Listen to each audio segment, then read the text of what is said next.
বেলেঘাটা রাসমণি বাগান কিশোর সংঘ এবছর ৭৩তম বর্ষে পদার্পণ করল। এবছর কিশোর সংঘের থিম পাঞ্জাবের স্বর্ণ মন্দির। মণ্ডপ ও প্রতিমা দেখলে অবশ্যই দর্শনার্থীদের আকর্ষিত করবে বলে জানাচ্ছে পূজা কমিটির সদস্যরা।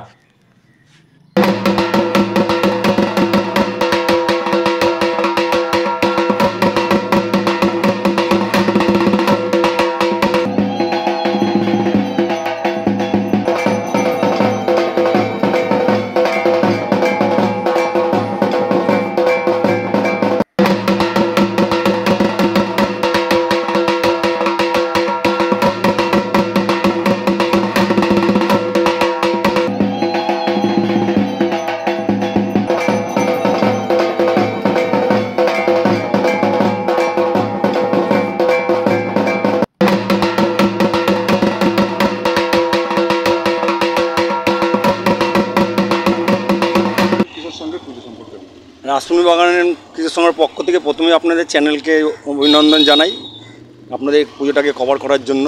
আমাদের এবার রাসমণি বাগান কৃষক সংঘের ৭৩তম বর্ষ। এবার আমরা তুলে ধরেছি স্বর্ণ মন্দির, পাঞ্জাবের স্বর্ণ মন্দিরকে।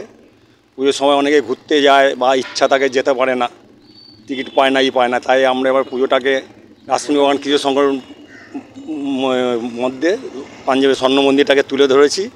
এবার দেখুন আমাদের মন্দিরটা এবার খুব সুন্দর কারুকার্য, আমি স্বর্ণ মন্দির আদলে পুরো তুলে ধরেছি। দেখার মতো ভিতরে প্রতিমা বলুন, ভিতরে কাজ বলুন, সবাই দেখে এবার খুশি হবে এবং আনন্দ পাবে। পুজোর ৪-৫ দিন লোকের দেখে খুব উৎসাহিত হবে এবং আনন্দিত পাবে আমাদের রাসমণি কৃষক সংঘের। বছর তোমাদের মানে থাকে, তারপরে পুজোর একটা প্রোগ্রাম থাকে। আমাদের প্রোগ্রাম সারা বছর থাকে, বছর বলে না। আমাদের একটি হেলথ সেন্টার আছে কৃষক সংঘের নামে। গরিবদের খুব কমে আমরা ডাক্তার বসাই, আমাদের ব্লাড ডোনেশন হয়, আমাদের বসে আঁকা প্রতিযোগিতা হয়, গরিবদের সাহায্য করি, জামা কাপড় দেই। আমরা সারা বছর এটা আমরা করে থাকি।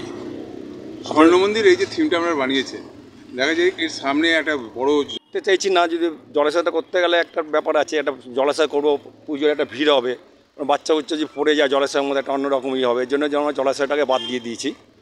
তাই আপনাদের চ্যানেলের মাধ্যমে বলছি, আসুন সবাই পুজোটাকে উপভোগ করুন, দেখুন। স্বর্ণ মন্দিরটাকে দেখলে সত্যিই রাখতে ভালো লাগবে, মানে সত্যি একটা পাঞ্জাবের স্বর্ণ মন্দির এখানে দাঁড়িয়ে আছে। পরিশ্রম করছেন আপনারা কোন জিনিসের উপর সব থেকে বেশি আপনারা জোর দিয়েছেন? আমরা সব থেকে নিরাপত্তার উপর জোর দিয়েছি। আগে আমরা পাবলিকের নিরাপত্তাটা দেখব, জানি যারা ঠাকুর দেখতে আসবে তাদের দেখে জানি খুশি হয় যে এদের আচার ব্যবহার ঠিক আছে, ভালোবাসা।